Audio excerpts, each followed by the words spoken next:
जय Hind, good morning.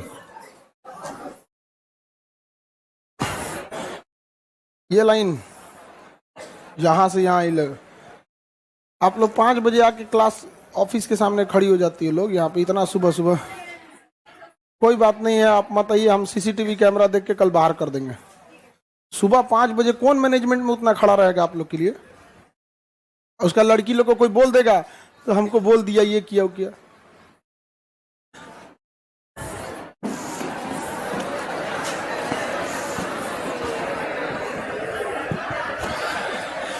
ये कोई टाइम होता है जी? 5 बजे संस्था आदमी चलाता है तो उसकी कुछ जिम्मेदारी बनती है।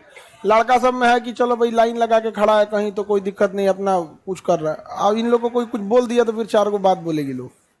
सुबह 5 बजे आने का कोई चीज़ है? इन लोग को जैसे बोलना ना आए, इसको 15 नंबर हॉल में भेज दिया जाएगा। उसमें भी लड़की का बैठने का व्यवस्था ही है, इतना ही बड़ा है वो भी। हाँ,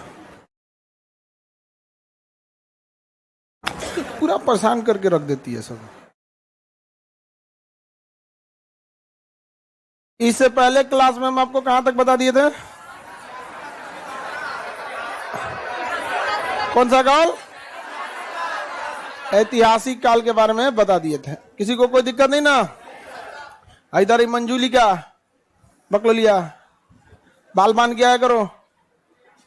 घर नहीं है तुम्हारा? आगे बढ़े। बड़का के खोल के लड़ाई, 3 आदमी के मुड़ी अकेले ढक लेगी इसे। तनी बड़ बाल रहता तो कहीं क्या करती। अब जो बाल खुलेगा हम शराब देंगे कि झड़ जाए पूरा बाल। तुम यहाँ 1-2 बोतल गंगा जल लेके रखा करो तो डिस्टर्ब करेगा। अच्छा, ये सबको अगर बाल झड़ने का शराब दे दीजिएगा ना तो ये सबको हार्ट अटैक भी आ सकता है। नहीं समझे? कोई जन लगेगा हम कल्पना कर रहे हैं उसका।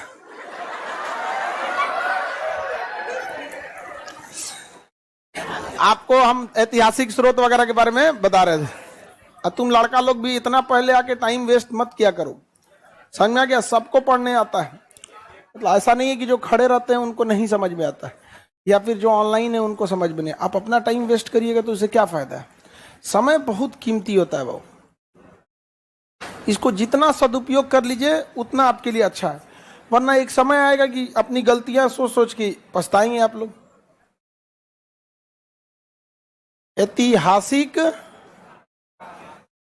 ऐतिहासिक काल।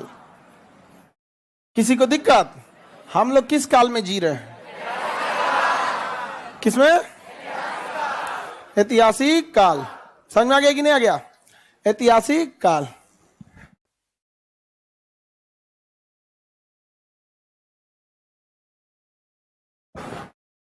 इसके पढ़ने के स्रोत देखिए। इतिहास का सबसे बड़ा चैलेंज होता है ना, वो आप किस तरह से इसका स्ट्रक्चर समझ जाते हैं। क्योंकि इतना बिखरा हुआ नॉलेज है, आप अगर पढ़ने चलिएगा ना समझ में नहीं आएगा कब किसको पढ़ना है कब किसको छोड़ना है। जैसे अभी आपने एक स्ट्रक्चर देखा कि प्राग ऐतिहासिक में पाषाण काल पढ़ लिए, आदि ऐतिहासिक में सिंधु सभ्यता पढ़ ली, और इतना पता हो गया कि हमें अब पढ़ना है ऐतिहासिक काल। लेकिन इस ऐतिहासिक काल शुरू करने से पहले हमको ये जानकारी पता चलनी चाहिए ऐतिहासिक काल के बारे में जानकारी मिली कहाँ कहाँ से। कुछ पुरातात्विक स्रोत से मिले जिसमें मनका, घड़ा, सिक्का, अभिलेख वगैरह आ गए। क्योंकि ऐतिहासिक काल में लिखना पढ़ना जानते थे लोग तो अभिलेख लिखवाना चालू किए। समझ में आ गया कि नहीं आ गया? किसी को दिक्कत? अभिलेख के बाद विदेशी यात्री का यात्रा विवरण हो गया। उसके उधर जाएंगे तो साहित्य में भी होगा आपका गैर धार्मिक और धार्मिक। धार्मिक में 3 टाइप का, हिंदू धर्म, जैन धर्म और बौद्ध धर्म। तो इस टाइप का आपका कोई स्ट्रक्चर होना चाहिए। किसी को दिक्कत नहीं ना?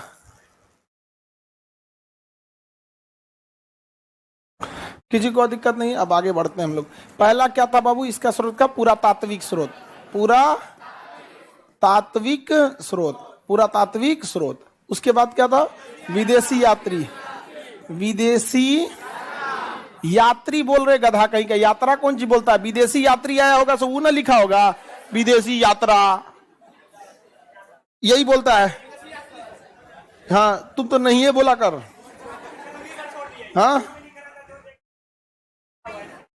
अच्छा, यात्रा लिखा हुआ इसलिए यात्रा बोल रहा है। देखो एकदम तुम सही पकड़ा है।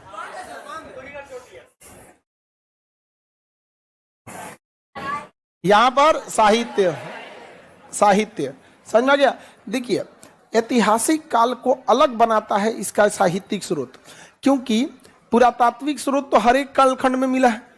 किस कालखंड में नहीं मिला है पुरातात्विक? मनका तो सोच रहा सिंधु सभ्यता में मिला हुआ है, नहीं जब इनसे बढ़िया बढ़िया मनका का डिजाइन वगैरह मिला हुआ है, किसी को दिक्कत? लेकिन इसके अलग कौन बनाता है, स्पेशल कौन बनाता है? तो इसका साहित्य बनाता है। इसलिए आपको पुरातात्विक स्रोत में बहुत ज्यादा नहीं जाना है। ऐतिहासिक अभी हम लोग ऐतिहासिक काल नहीं पढ़ रहे हैं, हम ये देख रहे हैं कि कैसे हमें पता चला कि यह ऐतिहासिक काल है, कैसे हमें लिखने पढ़ने का ज्ञात हुआ। तो अभी हम जो भी चीज बताएंगे ना वो मिसलेनियस रहेगा। मिसलेनियस इन द सेंस, जैसे हम पुरातात्विक स्रोत बताएंगे, कौन सा स्रोत? पुरातात्विक, तो उसमें सारा का सारा पुराना रहेगा। अशोक के समय क्या मिला है, मौर्य के समय क्या मिला है, मौर्य में क्या मिला है, गुप्त काल में क्या मिला है, समुद्रगुप्त का क्या मिला है, समझ आगे कि नहीं आ गया, मगध में क्या मिला है, शेरशाह सूरी में क्या मिला है। तो ये हर जगह का मिक्सचर होगा, तो थोड़ा सा आपका दिमाग झंझनाएगा। समझ में आ गया कि नहीं आ गया? आप लोग के लिए कोई टेंशन नहीं है, आगे बढ़े। आप लोग का दिमाग क्या होगा? तो घबराना है, काहे को घबराना है? क्योंकि हमको पता है कि हमें पूरी चीज की यहाँ एक रफली जानकारी मिल गई। जैसे ब्याह का कार्ड आता है ना, तो पूरा पढ़ लीजिएगा, दिमाग झंझना जाएगा। ओके, फूफा का नाम, नाना का नाम, आदमी पूरा पढ़ता है, लेकिन लिखना तो मजबूरी है। ये चीज पढ़ता है, केकर ब्याह है, डेट कब है, विथ फैमिली है कि अकेले है, हाँ, बारात और रात के लिए।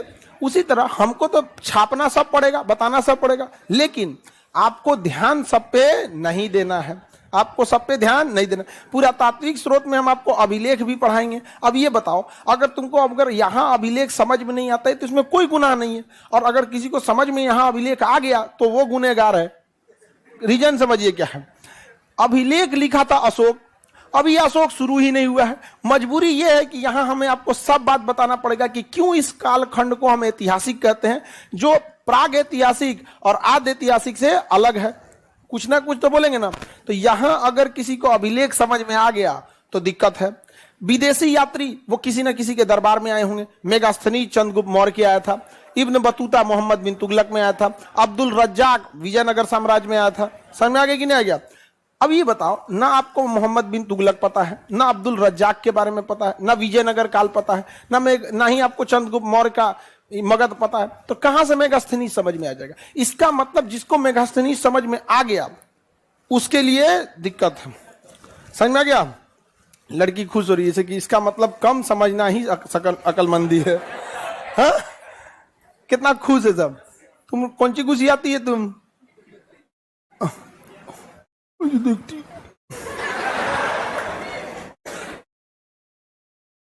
घुसिएले कोनो फर्क पड़तो? भगवान हमको इसीलिए भेजे, बहुत अत्याचार हो गया था पुरुषों के ऊपर। समझ में आ गया कि नहीं आ गया? तो अभी बताइए, किसी को समझ में नहीं आएगा तो कोई दिक्कत है? हम तो आपको बस ये जानकारी, यहां हम आपको आद्य ऐतिहासिक काल पढ़ाना ही नहीं है हमें, हम बस आपको ये बात बता देंगे कि क्यों इस कालखंड को ऐतिहासिक कहा गया, क्योंकि इसके बारे में व्यवस्थित चीजें मिल गई। हालांकि व्यवस्थित सिंधु सभ्यता में मिला, लेकिन पढ़ा ही नहीं गया, उसका भाषा ही नहीं पढ़ा गया, तो क्या समझ में आएगा? हम आपको बहुत बेहतरीन पढ़ाएं, लेकिन यही हम अरबी भाषा में पढ़ा दें। उर्दू में तो समझ जाएंगे, दिक्कत नहीं आएगा, उर्दू पढ़ नहीं पाएंगे, बट उर्दू तो सुन लेंगे। हम लोग अपने डेली के बोलचाल भाषा में 60% उर्दू यूज करते हैं। समझ आ गया? जैसे कपड़ा बोलते हैं, हिंदी है, वस्त्र, नहाना बोलते हैं, उर्दू है, स्नान करना हिंदी है। समझ आ गया कि नहीं? सब्जी उर्दू है। समझ आ गया कि नहीं? सब्ज मतलब होता है हरा, सब्जी हो गया, उर्दू हो गया यहाँ पे। समझ आ गया कि नहीं? गया बैठी है, उर्दू है, बिराजी है, हिंदी है। समझ आ गया कि नहीं? खाना खाइए, उर्दू है, भोजन ग्रहण कीजिए, हिंदी है। तो हम लोग हिंदी बहुत कम यूज करते हैं, उर्दू ज्यादा यूज करते हैं। और उर्दू कहीं विदेशी भाषा नहीं है, ये भारत में ही ओरिजिनेट हुई थी। अरबी भाषा, फारसी भाषा और हिंदी भाषा को मिक्स कर दिया गया, तो क्या बन गया? उर्दू बन गया। तो ये कोई विदेशी भाषा नहीं है, ये हमारी ओरिजिनेटेड भाषा है। तो हम लोग क्या है ना कि थोड़ा सा मिक्स कर देते थे। तो आखिर ये काल को हम जानकारी देते, तो इसमें हमको क्या क्या मिल सकता है बाबू? पाषाण मतलब पुरातात्विक स्रोत में क्या मिल सकता है? मन का हो सकता है कि नहीं? क्या हो सकता है? मन का, मन का हम बहुत बढ़ चुके हैं यहाँ पर। मेन चीज जो मिलता है वो होता है सिक्का। क्या चीज? सिक्का। सिक्का। दूसरा अभिलेख। अभिलेख मन का भी हो सकता है कि नहीं? मन का इतना ना पढ़ लिए लोग जिसका कोई हद नहीं। तो यहां हमको क्या देखना है? सिक्का के बारे में। क्या देखना है? सिक्का के। किसी को कोई दिक्कत? यहाँ क्या देखना है? सिक्का। और सिक्का के बाद अभिलेख। बताओ यहाँ सिक्का समझ में नहीं आया तो कोई दिक्कत है? अब कहेंगे रुपया किसने चलाया? तो शेर शाह सूरी। अरे भाई शेर शाह सूरी जब समझ जाएंगे तो कर चलाया रुपया भी समझ जाएंगे। नहीं समझे? अब जो मोदी जी को नहीं जानता है वो क्या बता पाएगा कि 2000 का नोट कब आया कब बंद हुआ? लेकिन अगर मोदी जी को जान गए तो पता चल गया कि 2000 का नोट कब आया और कब बंद हो गया। यहाँ पर कोई दिक्कत किसी को? अभिलेख नहीं समझ में आया अगर यहाँ पे, जैसे हम बोलते हैं हाथी गुफा अभिलेख, हाथी गुफा अभिलेख नहीं समझ में आया तो क्या दिक्कत है? हाथी गुफा अभिलेख कलिंग का राजा ने लिखवाया था, खारबेल। तो आप कलिंग पढ़िएगा, कलिंग में जब युद्ध पढ़िएगा, अशोक ने कलिंग को साफ कर दिया था, तब वहां जाके आपको देखने को मिलेगा हाथी गुफा अभिलेख। तो कोई दिक्कत होगा? हाँ? तो यहां हम बस आपको इस बात की जानकारी देना चाह रहे हैं ताकि आपको एहसास हो सके कि हम इस कालखंड को स्पेशल क्यों समझते हैं। सबसे स्पेशल कालखंड को न आता है ऐतिहासिक। इसी ऐतिहासिक कालखंड में हमें 4 भाग को पढ़ना है। एक पढ़ना है प्राचीन इतिहास को पढ़ना है, इसी में हमको पढ़ना है मध्यकालीन इतिहास को पढ़ना है, इसी में हमें आधुनिक पढ़ना है, और इसी में हमें आधुनिक और विश्व पढ़ना है। इसमें क्या पढ़ना है? विश्व पढ़ना है, विश्व पढ़ना है। तो इतना ज्यादा 4 खंड है इसमें पढ़ने के लिए, तो कुछ ना कुछ तो स्पेशल होगा ना। किसी को दिक्कत? तो बताइए हम सिक्कों के बारे में स्टार्ट करते हैं। सिक्कों का अध्ययन मैनिस्मेटिक्स कहलाता है। क्या कहलाता है? मैनिस्मेटिक्स। सिक्कों का अध्ययन मैनिस्मेटिक्स। अब बताइए जब हम यहाँ पढ़ेंगे तो सिंधु सभ्यता से लेके और हमारा रुपया अभी तक कैसे डेवलप हुआ, ये पूरी जानकारी पढ़ना पड़ेगा हम लोग को। तो थोड़ा सा उटपटांग होगा कि नहीं? लेकिन अगर समझ में नहीं आया तो कोई दिक्कत है, क्योंकि ये टॉपिक ही यहाँ नहीं होना चाहिए, लेकिन मजबूरी है कई बार समझाने के लिए। जैसे बियाह के कार्ड पे सब चीज के लिखना मजबूरी है, नहीं तो सादा लिख दीजिएगा है तारीख को इनका बियाह हो गया खत्म, कहेगा ये कौन बियाह कर रहा है भाई। उस पर खूब ज्यादा छापना पड़ता है, नहीं समझ में आया? खूब लिख दीजिए, यहाँ पर सारा विशेषता लिखना पड़ता है। और लड़की का नौकरी हो गया तो लोग ब्रैकेट में लिख देता है, हाँ निचवा घूसखोर अधिकारी ऐसे लिख दिया जाता हाँ? लड़का भी लिखता है, लड़का तुम लोग लिख देना तैयारी करते हैं। लड़का क्या करता है? तैयारी करता है। हाँ चलिए ध्यान से, चलिए बाबू सिक्कों के बारे में पढ़ा जाए। बताइए अगर सिक्का नहीं समझ में आ रहा है तो कोई दिक्कत होगा? वैसे ही हमको विदेशी यात्री नहीं समझ में आया तो कोई दिक्कत है, लेकिन साहित्य समझ में आना चाहिए। क्योंकि साहित्य से क्या मतलब? ऋग्वेद समझ में आना चाहिए, अथर्ववेद आना चाहिए, यजुर्वेद आना चाहिए। समझ में आ रहा है कि नहीं आ रहा है? कोई दिक्कत नहीं दिख रहा है तो ऊपर देख लो लोग, बमनी लो, ठीक है? टीवी के ऊपर इधर या बलवा खोल के बैठ गई है, 4 गो लड़की ढक गई है, सर काट देंगे हम कलिया देख लिए तो। आगे बढ़े, बेचारी लहरा क्या ये सोची कि हमको 4 गो तारीफ मिलेगा। सुबेरे सुबेरे सुना दिए इसको। हाँ आज का बबनी का पूरा दिन खराब कर दिया हम, तो हम बोले ही है खराब करने के लिए। ये बताओ अगर हम किसी को डांट रहे हैं तो अच्छा लगने के लिए डांट रहे हैं? क्यों डांट रहे हैं? खराब लगने के। और अगर खराब लगने के लिए डांट रहे हैं और खराब ना लगे तो गड़बड़ भाई, फिर फायदा क्या हुआ? नहीं बेचारी करकरा के लगा एकदम घुसियारी, कहां से कहां भी जब बैठ गई। भगवान तुम लोग ये सब सीखो, किसी को डांटना तो थोड़ा देर मत डांटना न तो और कुछ। हाँ हमने 1-2 घंटा तक एक अगले बैच में भी बोलेंगे। हाँ क्यों डांट रहे हैं? चलिए देखिए ध्यान से, अब हम लोग सिक्कों के बारे में। सिक्का तो सिंधु सभ्यता से मिल गया था बाबू, सिक्का सिंधु सभ्यता से मिला था कि नहीं? अब सिंधु सभ्यता के सिक्के मिट्टी के थे, मिट्टी के सिक्का को टेराकोटा, क्योंकि वो पकी मिट्टी के थे, तो मिट्टी का सिक्का टेराकोटा। हाँ टेराकोटा। सिक्कों का अध्ययन मैनिस्मेटिक्स। तो पहला बोलिए टेराकोटा का सिक्का, टेराकोटा का सिक्का कौन सा सभ्यता? आहत या पंचमार्क, आहत या पंचमार्क, ये मौर्य काल में। कौन सा काल में? मौर्य काल। सिंधु सभ्यता के बाद जो विकसित सभ्यता आई थी वो सबसे बेहतरीन मौर्य काल थी। तो टेराकोटा सिंधु सभ्यता, आहत या पंचमार्क, हाँ मौर्य काल में। आप लोग को पीडीएफ मिला है? कोई बात नहीं, हम दिला देते हैं पीडीएफ। अच्छा बुक, हाँ इसका बुक भी दिला देंगे आपको मंडे को, इस मंडे को नहीं, अगला मंडे को। तब हम अगला मंडे कर देंगे। हम भी घुसिया जाएगा, हम नहीं पढ़ाएंगे। टेराकोटा का सिक्का कहां मिला था? सिक्कों का अध्ययन क्या कहलाता है? न्यूमिस्मेटिक्स। आहत या पंचमार्क सिक्का, आहत या पंचमार्क मौर्य काल। इसी के समय चांदी का पर्ण भी मिला है, चांदी का पर्ण में। आहत या पंचमार्क, पर्ण भी। देखिए आहत सिक्का और पंचमार्क धातु का होता था, और पर्ण किसका? चांदी का। और ये सब किस काल में? मौर्य काल। ऐसा पूछा हुआ है। आहत सिक्का किस काल में? मौर्य काल में। पर्ण सिक्का मौर्य काल में। पंचमार्क कोई दिक्कत? सारा सिक्का याद रहेगा। टेराकोटा सिक्का सिंधु। अब सबसे ज्यादा हुआ था सोने के सिक्के को लेकर चर्चा, कि सबसे पहले सोना का सिक्का कौन लाया, शुद्ध सोना का सिक्का कौन लाया, अशुद्ध सोना का सिक्का कौन लाया, सबसे ज्यादा सोना का सिक्का कौन लाया, चांदी का सिक्का कौन लाया। रेडी? सिक्कों का अध्ययन क्या कहलाता है? सिक्कों का अध्ययन। अब चांदी पे चला जाए, हाँ चलिए देखते हैं हम यहाँ पे। टेराकोटा सिंधु, आहत पंचमार्क पर्ण, सीसा का सिक्का सातवाहन, सीसा का सिक्का सातवाहन, सीसा का सिक्का सातवाहन, सातवाहन, सातवाहन। और सिंधु सभ्यता में हाँ टेराकोटा। अब देखिए कहेगा कि सबसे पहले सोना का सिक्का तो यूनानी, लेकिन शुद्ध सोना कुषाण, अशुद्ध सोना गुप्त, सर्वाधिक सोना गुप्त। समझ में गया? चलिए सोना से रिलेटेड याद रखेंगे। रेडी है? तो बताइए सबसे पहले सोना का सिक्का, सोना का सिक्का यूनानी। कहेगा शुद्ध सोना, शुद्ध सोना का सिक्का।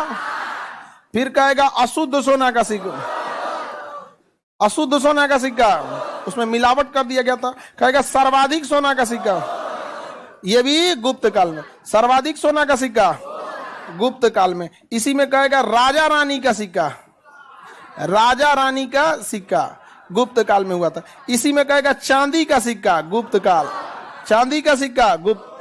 इसका मतलब हमको ये पता चल रहा है कि जब हम गुप्त काल पढ़ने जाएंगे तो बहुत छीछालेदर होने वाला है। नहीं समझे? भारत का स्वर्ण काल कहा जाता है गुप्त काल, भारत का स्वर्ण काल कहा जाता है गुप्त काल। आपको पहले ही यह आभास हो गया कि नहीं हो गया? किसी को कोई दिक्कत? रेडी है आप लोग? तो ये सारी जानकारी किससे रिलेटेड है? सोना का सिक्का। गुप्त काल बोल रही है बबनी। सोना का सिक्का यूनानी, सोना का सिक्का यूनानी। शुद्ध सोना, शुद्ध सोना, शुद्ध सोना कुषाण, शुद्ध सोना कुषाण भारत का नहीं था साहब, मध्य एशिया से आया था, भैंस चराने आया था सब यहाँ पे, आके यहीं बस गया था, बहुत अच्छा चारा गाय है, यहीं रह जाते हैं यहाँ पे कुषाण सब। इसका नाम तो भारत का तो था ही नहीं, नाम भी कैसा रहेगा? उटपटांग कुडुल कडफिशस। नाम क्या था इसका? कुडुल कडफिशस।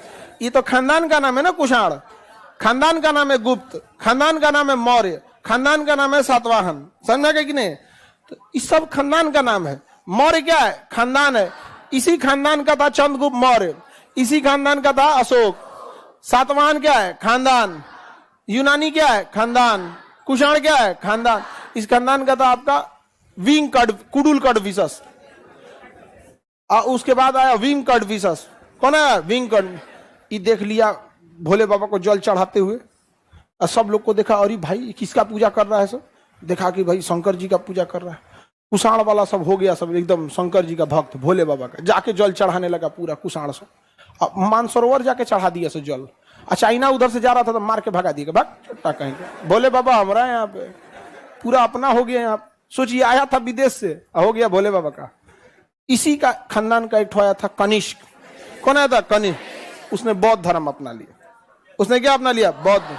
और उसी के कैलेंडर के हिसाब से सावन का महीना है। समझ में आ गया? तो हम लोग जिस कैलेंडर को फॉलो करते हैं शक संवत, वो किसने लाया था? कनिष्क। और कनिष्क भारत का था? कहाँ का? मध्य से। किसका? मध्य से। आगे बढ़े,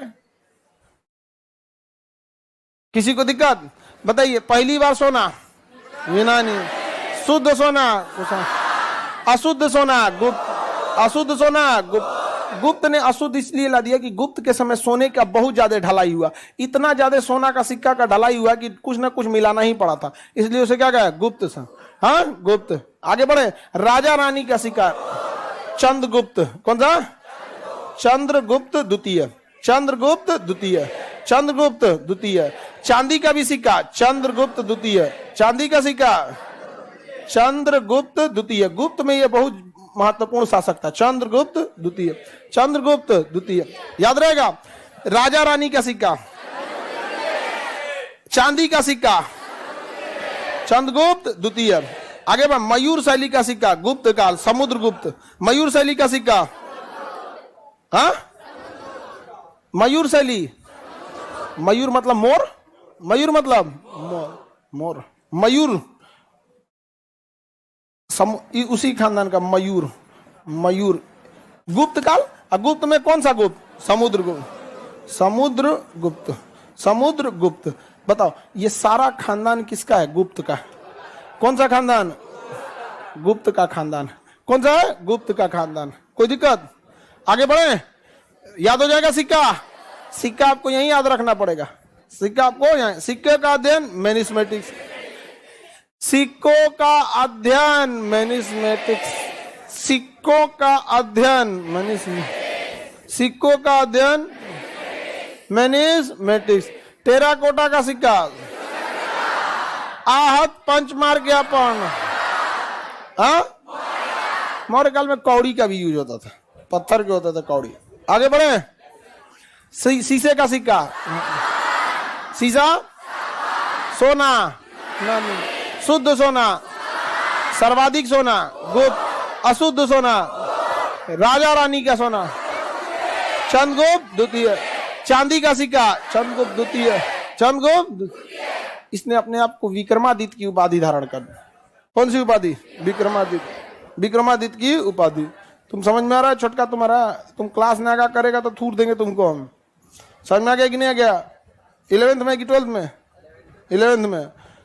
क्लास नागा हुआ तो पिटाएगा तुम।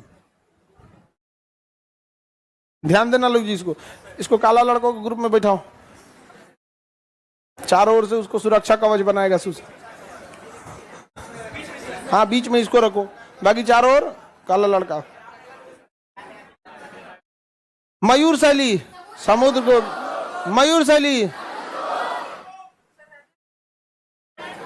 हाँ, दोनों के समय चले थे सब। राजा रानी का सिक्का चंद्रगुप्त प्रथम के समय भी था और चंद्रगुप्त द्वितीय का। एक्चुअली होता क्या था, एक और राजा रहता था और दूसरे और रानी रहती थी। तो कोने राजा को शौक नहीं है कि ओने राजा, तो हमको नहीं लगता ही चलाया होगा, रानी उसको कोचती होगी, हमरो सिक्का चला दीजिए। हाँ, राजा को फुर्सत है जी सिक्का चले बिना। हाँ, आगे बढ़े, सिक्कों का अध्ययन। आगे बढ़े, बताइए ध्यान से। राजा रानी का सिक्का चंद्रगुप्त प्रथम ने भी चला दिया था और द्वितीय ने भी चला दिया। वो भी अपनी पत्नी के लिए चला दिया, भी अपनी पत्नी के लिए चला दिया। नहीं समझा? लेकिन आपको क्या लगता है, प्रचलन में वो ज्यादा होगा कि चांदी वाला ज्यादा होगा? हम लोग कैसे कहते हैं, हेड की टेल, हेड टेल। उस समय राजा की रानी। हाँ, किसी को दिक्कत तो बोलिए, क्वेश्चन पूछा जाए। आगे बढ़े, मयूर शैली का सिक्का, मयूर शैली। कौड़ी पत्थर के होते थे, कई काल में प्रचलित थे सब, मौर्य काल से लेके कई काल में। लेकिन गुप्त काल में आके कौड़ियों का प्रभाव बढ़ गया। कौड़ी छोटा छोटा सीप के समान होते हैं सर, कौड़ी। तो कौड़ियों का भी प्रचलन किस काल में था? गुप्त काल में ही। शुरू तो था मौर्य काल से, लेकिन जो प्रचलन में ज्यादा आया वो किसमें हुआ? गुप्त काल में। प्रचलन में ज्यादा है गुप्त काल में। तो गुप्त काल देख रहे हैं, भारत का स्वर्ण काल ऐसे ही कहा जाता है गुप्त काल को। कौड़ी का प्रचलन, कौड़ी का प्रचलन बताइए, कौड़ी का यूज गुप्त काल। कौड़ी देखें आप लोग? हाँ, कौड़ी गुप्त काल। इसमें का कौड़ी कहां गया? है कि नहीं इसमें? इसका तुम लोग कौड़ी इसमें का फेंक दिया लोग। बकलोलवा जिसको साफ करने के लिए बोलते हो ना, उसको कहा करो कि पूरे चीजवे साफ कर देता है। बताओ, इसमें से सब चीजवे गायब कर दिया। कोई बात नहीं, चले चलिए वो बाद में दिखाएंगे। कौड़ी जो होता है सीप के समान ना, नदी में पाया जाता है, इतना छोटा, बहुत फाइन टाइप का होता है, एकदम चिकना होता है। उसका झूमर उमर बनाया जाता है। दहेज वहेज में पहले जमाने में मिलता था, झूमर उमर में दहेज वगैरह में। मोलास्का संघ का जीव होता था, तो फूट जाता था ना तो चलता नहीं था। कौड़ी फूट गया तो नहीं चले, तो लोग कहावत कहते तुम्हें मैं फूटी कौड़ी नहीं दूंगा, फूटी कौड़ी भी नहीं दूंगा। तो कौड़ी का प्रचलन गुप्त का, कौड़ी का गुप्त काल। चमड़े का सिक्का हुमायूं, चमड़े का सिक्का हुमायूं। चांदी का रुपया शेरशाह सूरी, चांदी का रुपया।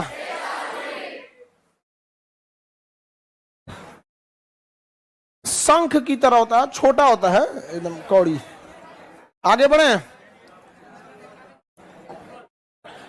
इसको पता होगा तब तो। मोलास्का होता है,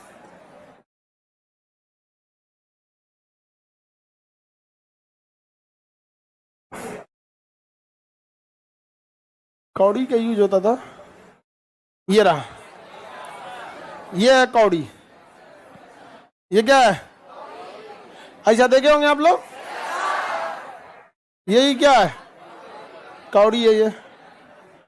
इसी को कहा जाता था फूटी कौड़ी तुमको नहीं देंगे, क्योंकि अगर कौड़ी फूट गया तो वो चलता नहीं था। अगर कौड़ी फूट गया तो वो चलेगा नहीं। किसी को दिक्कत?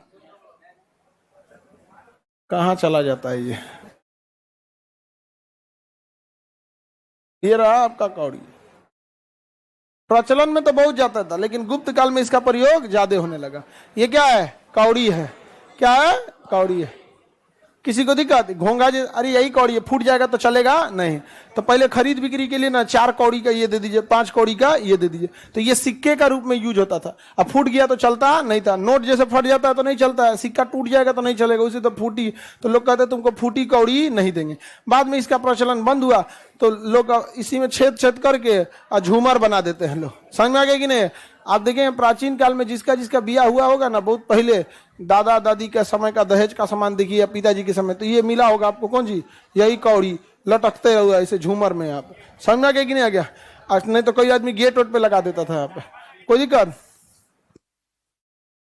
अच्छा लेते आए। कहाँ लेके, यहाँ से कहा लेके चल गए थे? अच्छा ये रहा आपका क्या जी? कौड़ी। समझ में आ गया? इतना छोटा ही होता है तो क्या कहेंगे?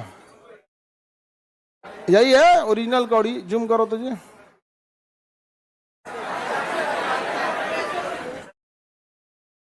दिख रहा है? अरे हमको अपने चेहरा के सामने रखने दो, बैकग्राउंड काला ऑटोमेटिक हो जाएगा, क्लियर दिखेगा।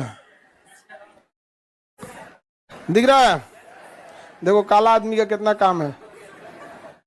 बैकग्राउंड में लगा दो पर्दे का क्या काम है।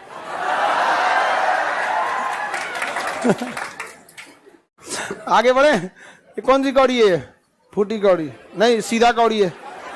ये अच्छा कौड़ी है, फूटी कौड़ी नहीं है। फूट गया तो चलेगा? अभी भी वैसे भी नहीं चलेगा, ये कौड़ी वगैरह नहीं चलता। अब तो खत्म हो गया कहानी। आजकल नोट का तो कोई भरोसा ही नहीं, कब बंद हो जाती कौड़ी कुंजी है। आगे बढ़े। देखिए चमड़ा का सिक्का, चमड़ा हुमायूं, चमड़ा का सिक्का हुमायूं। 25% से हो जाएगा और बढ़ा दे। हुमायूं, चमड़ा का सिक्का हुमायूं। देखिए शेरशाह सूरी बहुत समझदार था, उसने सिक्के का भी यूज किया। जैसे हर देश की सरकार सबका ध्यान रखती है। बड़े नोट जो होते हैं 500 के नोट, ये अमीर वर्ग के लिए है। 2000 तो खैर विदा हो गया। अब 500 के नोट अमीर वर्ग के लिए है, 200 का नोट, 100 का नोट मिडिल वर्ग के लिए है, 10, 20, 50 का नोट लोअर वर्ग के लिए है। वही ध्यान में रख के शेर सासुरी भी लाया था, सासाराम का शेर सासुरी। उसने कई टाइप का लाया है, तांबा का सिक्का लाया, चांदी का लाया और सोना का लाया। किसका लाया? सोना का लाया। सबके लिए लाया, गरीब के लिए तांबा का, मिडिल के लिए चांदी का और सोना का अमीरों के लिए सोना का। तो अमीरों, इस सोना के सिक्का को कहा गया असरफी। असरफी, तेरी झलक असरफी, सुने हैं? श्रीवल्ली गाना सुने कि नहीं? मतलब तुम्हारा चेहरा सोने की तरह, मतलब नहीं समझ, तेरी झलक असरफी, मतलब तुम्हारा एक झलक देख लेते तो लगता है सोना का सिक्का मिल गया। समझ में आ गया कि नहीं आ गया?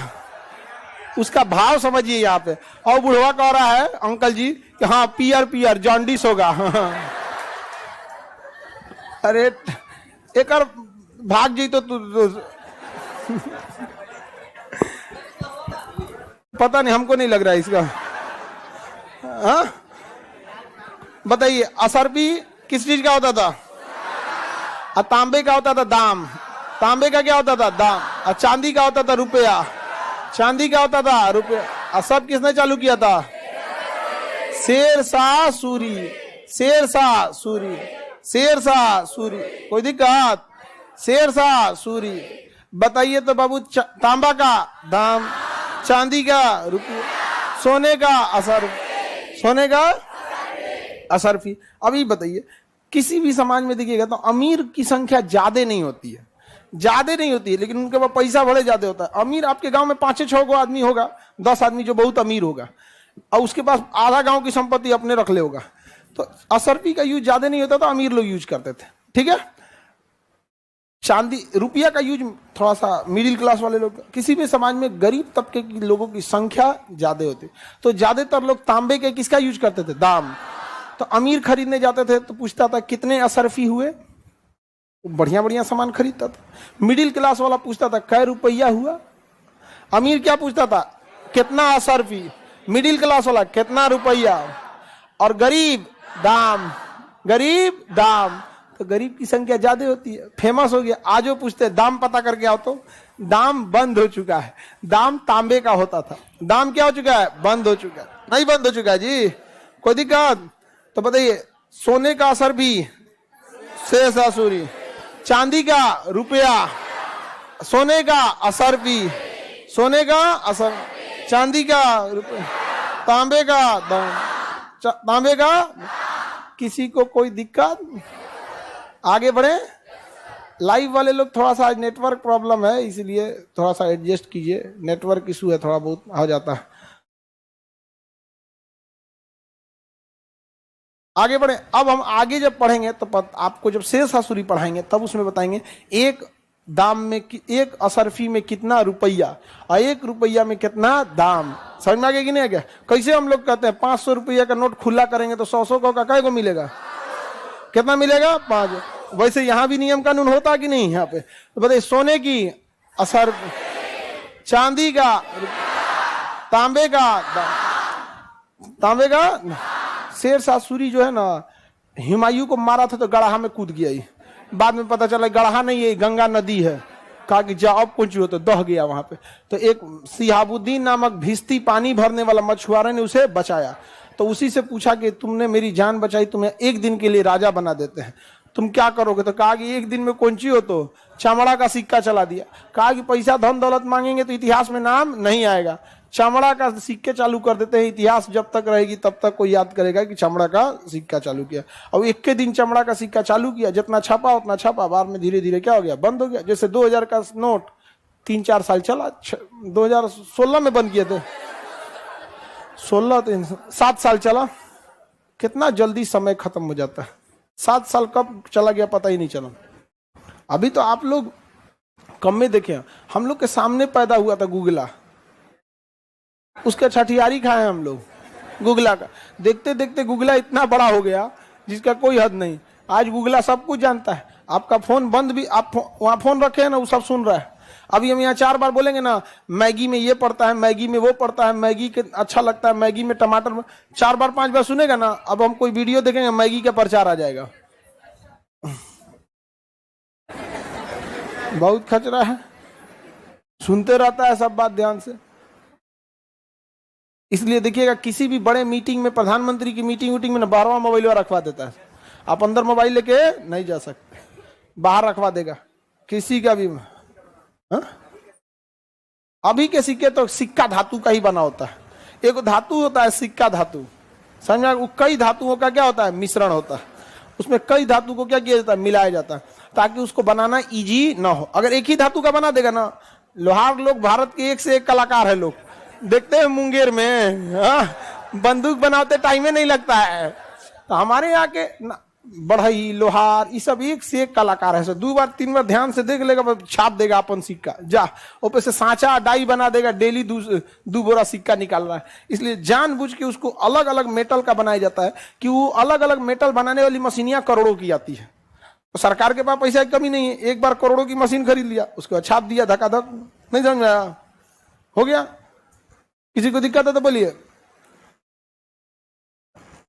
बताइए बाबू, इसको मिटा के पूछा जाए। चमड़ा का सिक्का, कौड़ी, कौड़ी, गुप्तकाल, कौड़ी, सोने की असरफी, चांदी का सिक्का,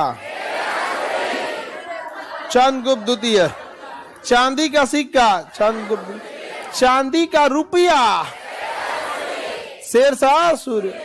रुपया जो नाम है ना, किसने दिया है, शेरशाह सूर्य। शेरशाह, पाटलिपुत्रा का नाम बदल के पटना किसने रखा, शेरशाह सूर्य। और रुपया का नाम, भारतीय मुद्रा का नाम रुपया किसने रखा, शेरशाह सूर्य। एक और नाम मत बदल जाए, रुपया मत बदल जाए हम लोग का। जैसे भारतीय करेंसी का नाम क्या है, रुपया। चलिए अब आगे समझते हैं, बताइए। पर्ण, मौर्य का, टेराकोटा, पर्ण, आहत, पंचमार्क, सीसा का सिक्का, सोना, शुद्ध सोना, कुशा, अशुद्ध सोना, सर्वाधिक सोना, चांदी का सिक्का, चंद्रगुप्त द्वितीय, राजा रानी, प्रथम द्वितीय दोनों लाए थे सर, समझ में आ गया कि नहीं।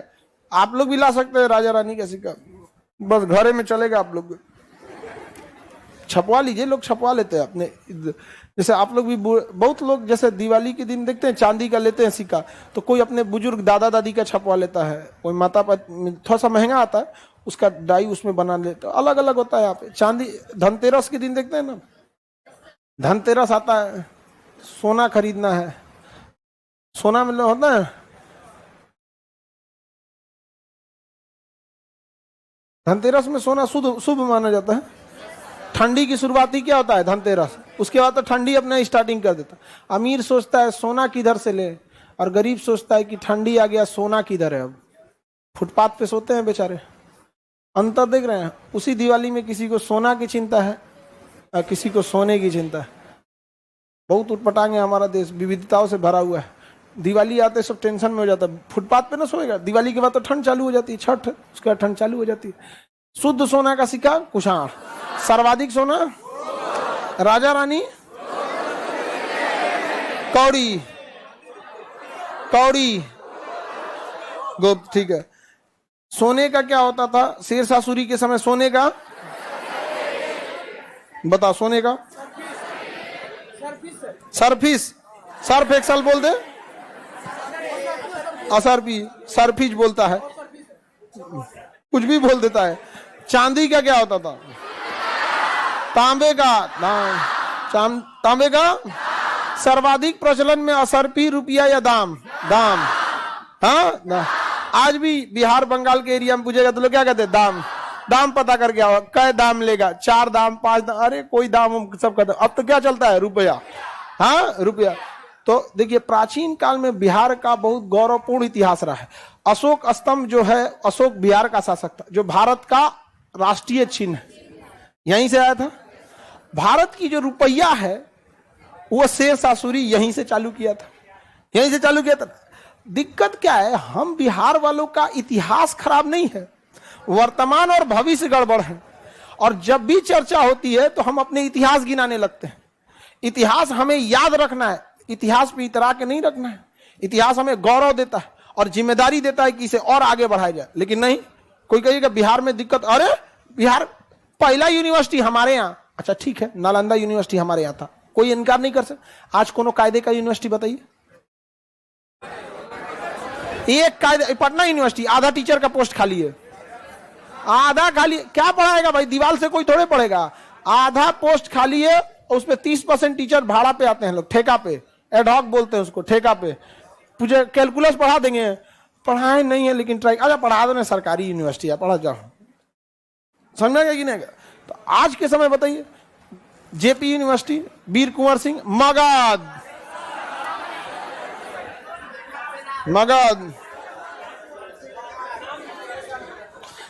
कोई बात नहीं, आप लोग इंतजार, आप लोग को तो नहीं मिल पाएगा, हम लोग वाला जैसे आएगा आप लोग को वेट नहीं करना पड़ेगा, आप लोग का कुछ नहीं हो पाएगा। आपके छोटे भाई बहन, आपका जो बाल बुतरू रहेगा सब, उस सबको हम बताएंगे, और तब हम कहानी उन सबको बताएंगे कि जब तुम लोग के पापा और तुम लोग की मम्मी पढ़ती थी तो ग्रेजुएशन 5 साल का था। समझ में आ गया कि नहीं आ गया, किसी को दिक्कत? तो तुम लोग अपना छोटा छोटा बाल बुतरू को लेके आना। हाँ हाँ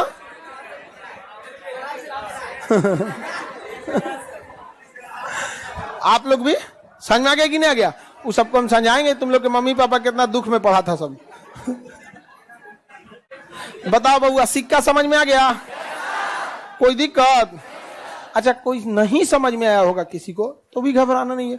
जब शेर शाह सूरी पढ़ेंगे तो फिर पढ़ेंगे, कुषाण पढ़ेंगे तो फिर पढ़ेंगे, यूनानी पढ़ेंगे तो फिर पढ़ेंगे, सातवाहन में सीसा का सिक्का पढ़ना ही है, मौर्य काल में आहत पंचकार पढ़ना ही है। लेकिन मजबूरी ये है कि हमको शुरुआत में ये सब बताना पड़ता है कि क्यों इस काल को हम ऐतिहासिक काल कहते हैं।